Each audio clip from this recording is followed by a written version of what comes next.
ನಮಸ್ಕಾರ ಆತ್ಮೀಯರೇ, media house ಕನ್ನಡಗೆ ಸ್ವಾಗತ. ನಟ ನಟಿಯರು ಬದುಕಿನ ಬಗ್ಗೆ ಯಾವಾಗಲೂ ಸೀಕ್ರೆಟ್ ಮೇಂಟೈನ್ ಮಾಡ್ತಿರ್ತಾರೆ. ಅವರ ಬದುಕಲ್ಲಿ ಏನೆಲ್ಲ ಆಗಿತ್ತು, ಹಿಂದೆ ಹೇಗಿದ್ರು, ಏನಾದರೂ ಕಹಿ ಘಟನೆಗಳು ನಡೆದಿದ್ವಾ ಅನ್ನೋದರ ಬಗ್ಗೆ ಎಲ್ಲೂ ಬಾಯಿ ಬಿಟ್ಟಿರಲ್ಲ. ಅದರಲ್ಲೂ ನೆಗೆಟಿವ್ ವಿಷಯ ಏನಾದರೂ ಇದ್ರಂತೂ ಹೇಳ್ಕೊಳ್ಳೋದು ತುಂಬ ಕಮ್ಮಿ. ಫಾರ್ ದಿ ಫಸ್ಟ್ ಟೈಮ್ ನಟಿ ನೇಹಾ ಗೌಡ ಅಲಿಯಾಸ್ ಗೊಂಬೆ ತಮ್ಮ ಕರಾಳ ದಿನಗಳನ್ನು ತೆರೆದಿಟ್ಟಿದ್ದಾರೆ. ಅದೂ ಸಹ ತಮ್ಮ ಮೇಲೆ ಅತ್ಯಾಚಾರಕ್ಕೆ ಯತ್ನಿಸಿದ ಘಟನೆ ಬಗ್ಗೆ ಬಾಯ್ಬಿಟ್ಟಿದ್ದಾರೆ.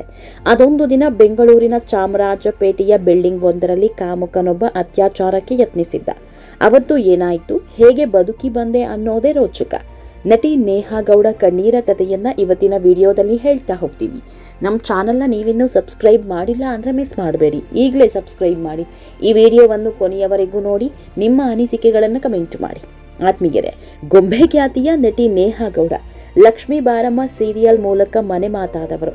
ಸುಮಾರು 10-15 ವರ್ಷದ ಹಿಂದೆ ಪ್ರಸಾರ ಆಗ್ತಾ ಇದ್ದ ಈ ಸೀರಿಯಲ್ ದೊಡ್ಡ ಮಟ್ಟದಲ್ಲಿ ಹಿಟ್ ಆಗಿತ್ತು.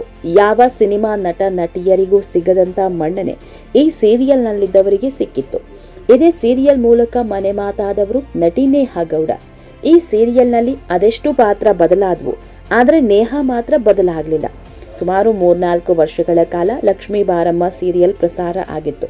ಇದಾದ ಮೇಲೆ 3-4 ಸೀರಿಯಲ್ ಮಾಡಿದ್ರು, ಆದರೆ ಈ ಮಟ್ಟಿಗೆ ಯಾವ ಸೀರಿಯಲ್ ಸಕ್ಸಸ್ ಆಗಲಿಲ್ಲ. ನೇಹಾ ಗೌಡ ತಂದೆಗೆ 2 ಹೆಣ್ಮಕ್ಳು. ಹೀಗಾಗಿ 2018ರಲ್ಲಿ ಚಂದನ್ ಗೌಡ ಜೊತೆ ದಾಂಪತ್ಯ ಜೀವನಕ್ಕೆ ಕಾಲಿಟ್ಟ ನೇಹಾ ಗೌಡ ಬಣ್ಣದ ಬದುಕಿನಿಂದ ನಿಧಾನವಾಗಿ ಹಿಂದೆ ಸರಿಯೋದಕ್ಕೆ ಶುರು ಮಾಡ್ತಾರೆ. ಸೀರಿಯಲ್ ಆಫರ್ ಕೂಡ ಕಮ್ಮಿ ಆಗಿದ್ರಿಂದ ಒಬ್ಬ ಸುಂದರ ಗೃಹಿಣಿಯಾಗಿ ಬದಲಾದರು. ಮದುವೆಯಾದ 6 ವರ್ಷಗಳ ಬಳಿಕ ನೇಹಾ ಗೌಡ ಮತ್ತು ಚಂದನ್ ಗೌಡ ದಂಪತಿಗೆ ಮುದ್ದಾದ ಹೆಣ್ಣುಮಗಳು ಹುಟ್ಟಿದ್ದಾರೆ. ಈಗ ಗಂಡ ಮಕ್ಕಳು ಸಂಸಾರ ಅಂತ ತುಂಬಾನೇ ಖುಷಿಯ ಜೀವನ ನಡೆಸ್ತಿದ್ದಾರೆ. ಇದೇ ಹೊತ್ತಲ್ಲೇ ಈಗ ಫಾರ್ ದಿ ಫಸ್ಟ್ ಟೈಮ್ ತಮ್ಮ ಕರಾಳ ಕಥೆಯನ್ನ ಹೇಳ್ಕೊಂಡಿದ್ದಾರೆ. ಆತ್ಮೀಯರೇ, ಹಲವು ಹೆಣ್ಮಕ್ಳು ಬಾಲ್ಯದಲ್ಲಿ ತುಂಬಾನೇ ಲೈಂಗಿಕ ದೌರ್ಜನ್ಯ ಎದುರಿಸಿರ್ತಾರೆ, ಅಥವಾ ಗೊತ್ತಿಲ್ಲದೆ ಇದ್ದವರಿಂದ ಆಗಬಹುದು. ಹೆಣ್ಣು ಅಂದ್ರೆ ಭೋಗದ ವಸ್ತು ಅಂತ ನೋಡೋರೇ ಹೆಚ್ಚು. ಇದೇ ನೋವನ್ನ ನಟಿ ನೇಹಾ ಗೌಡ ಕೂಡ ಅನುಭವಿಸಿದ್ದಾರೆ. ಹಲವು ಬಾರಿ ಅದೆಷ್ಟೋ ಕಂದಮ್ಮಗಳ ಮೇಲೆ ಕೆಟ್ಟದಾಗಿ ವರ್ತಿಸಿದ್ರು ಅವರಿಗೆ ಏನೂ ಗೊತ್ತಿರಲ್ಲ. ಮತ್ತೆ ಕೆಲವು ಮಕ್ಕಳು ಹೆದರಿ ಮನೆಯಲ್ಲಿ ಬಾಯಿ ಬಿಡಲ್ಲ. ಇನ್ನು ಕೆಲವೊಮ್ಮೆ ತಿಳಿದ್ರು ಆಕೆಯ ಭವಿಷ್ಯದ ದೃಷ್ಟಿಯಿಂದ ಅದನ್ನ ಗುಟ್ ಮಾಡಿಬಿಡ್ತಾರೆ. ಯಾಕಂದ್ರೆ ಅಪ್ಪ ಅಮ್ಮಂದಿರೇ ಇದನ್ನ ಹೊರಗೆ ಎಲ್ಲೂ ಹೇಳದೆ ಅಲ್ಲಿಗೆ ವಿಷಯ ಮುಚ್ಚಿ ಹಾಕಲು ನೋಡ್ತಾರೆ. ಇದೇ ಕಾರಣಕ್ಕೆ ಇಂಥ ರಾಕ್ಷಸರು ನಿರಾತಂಕವಾಗಿ ಮತ್ತಷ್ಟು ಮಕ್ಕಳ ಜೀವಕ್ಕೆ ಅಪಾಯ ತಂದೊಡ್ತಾನೆ ಇರ್ತಾರೆ. ನಮ್ಮ ಕಾನೂನು ವ್ಯವಸ್ಥೆಯಲ್ಲಿಯೂ ಕೂಡ ಇಂಥ ಕಿರಾತಕರಿಗೆ ಸರಿಯಾದ ಶಿಕ್ಷೆ ಆಗ್ತಾ ಇಲ್ಲ. ಹೀಗಾಗಿ ಹೆಣ್ಮಕ್ಳ ಮೇಲೆ ಮೇಲಿಂದ ಮೇಲೆ ಮುಗಿ ಬೀಳ್ತಾನೆ ಇದ್ದಾರೆ. ಇಂಥ ಘಟನೆ ನಟಿ ನೇಹಾಗೂ ಕಾಡಿತ್ತು. ಅದು ಸಹ 10 ವರ್ಷ ಇದ್ದಾಗ ಒಂಟಿ ಮನೆಗೆ ಕರ್ಕೊಂಡು ಹೋಗಿ ಕಾಮುಕನಂತೆ ಮುಗಿಬೆದ್ದಿದ್ದ. ಆತ್ಮೀಯರೇ, ನಟಿ ನೇಹಾ ಗೌಡ ಬದುಕಲ್ಲಿ ಇಂತಹದ್ದೊಂದು ಘಟನೆ ನಡೆದಿತ್ತು ಅನ್ನೋದು ಸ್ವತಃ ಅವರ ತಂದೆ ತಾಯಿಗೂ ಅದೆಷ್ಟೋ ವರ್ಷ ಗೊತ್ತಿರಲಿಲ್ಲ. ಇನ್ನು ಹೊರಗಿನ ಜಗತ್ತಿಗೆ ಎಲ್ಲಿ ಗೊತ್ತಿರುತ್ತೆ ಹೇಳಿ. ನೇಹಾ ಗೌಡ ಆಗ 4ನೇ ಕ್ಲಾಸ್ನಲ್ಲಿ ಓದ್ತಾ ಇದ್ರು. ಒಂದಿನ ಅಮ್ಮನ ಮನೆಯಲ್ಲಿ ಯಾರೂ ಇರಲಿಲ್ಲ. ಹೀಗಾಗಿ ಮನೆಯಲ್ಲೇ ಮಲಗಿಸಿ ಹೋಗಿದ್ರು. ಅಜ್ಜಿ ಮತ್ತು ನೇಹಾ ಗೌಡ ಬಿಟ್ರೆ ಯಾರೂ ಇರಲಿಲ್ಲ. ಶಾಲೆಗೆ ರಜೆ ಇದ್ದಿದ್ರಿಂದ ಮಲಗಿದ್ದ ನೇಹಾ ನಿದ್ದೆಯಿಂದ ಏಳ್ತಾ ಇದ್ದಂತೆ ಅಮ್ಮನನ್ನ ಹುಡುಕೋದಕ್ಕೆ ಶುರು ಮಾಡ್ತಾರೆ. ಕೊನೆಗೆ ಅಮ್ಮನನ್ನ ಹುಡ್ಕೊಂಡು ಮನೆಯಿಂದ ಹೊರಟು ಬಿಡ್ತಾರೆ. ನೇಹಾ ಅವರ ಅಜ್ಜಿ ಮನೆ ಇದ್ದಿದ್ದು ಯಾವುದೋ ಹಳ್ಳಿಯಲ್ಲಿ ಅಲ್ಲ, ಬೆಂಗಳೂರಿನ ಚಾಮರಾಜಪೇಟೆಯಲ್ಲಿ. ತಾಯಿಯನ್ನ ಹುಡುಕ್ತಾ ಪಕ್ಕದ ಬೀದಿಗೆ ಹೋದ ನೇಹಾಗೆ ಅಲ್ಲಿ ಶಾಕ್ ಎದುರಾಗಿತ್ತು. ಪಕ್ಕದ ಬೀದಿಯಲ್ಲಿ ಎದುರಾದ ಕಾಮುಕನೊಬ್ಬ ಮುದ್ದಾಗಿದ್ದ ಹೆಣ್ಮಗಳನ್ನ ನೋಡಿ ಕಾಮದ ಕಣ್ಣು ಹಾಕ್ತಾನೆ. ನನಗೆ ನಿಮ್ಮಪ್ಪ ಗೊತ್ತು, ವಾಚ್ ಕೊಡಿಸ್ತೀನಿ ಬಾ ಅಂತ ಕರೆಯೋದಕ್ಕೆ ಶುರು ಮಾಡ್ತಾನೆ. ಆಗ ನೇಹಾ ಇದನ್ನ ನಂಬೋದಿಲ್ಲ. ನನ್ನ ಅಪ್ಪನ ಹೆಸರು ಹೇಳು ಅಂತ ಹೇಳ್ತಾರೆ. ಆಗ ಆತ ಏನೋ ತಡಬಡಿಸೋದಕ್ಕೆ ಶುರು ಮಾಡ್ತಾರೆ. ಆದ್ರೆ ಅದೇ ಟೈಮ್ನಲ್ಲಿ ರಾಮಕೃಷ್ಣ ಗೊತ್ತಾ ಅಂದ್ಬಿಟ್ಟ. ಆತ ಹೌದು ಅಂದ. ಹಾಗಿದ್ರೆ ಆತನಿಗೆ ನನ್ನಪ್ಪ ಗೊತ್ತು ಅಂದ್ಕೊಂಡು ಅವನ ಹಿಂದೆ ಹೋಗ್ತಾರೆ.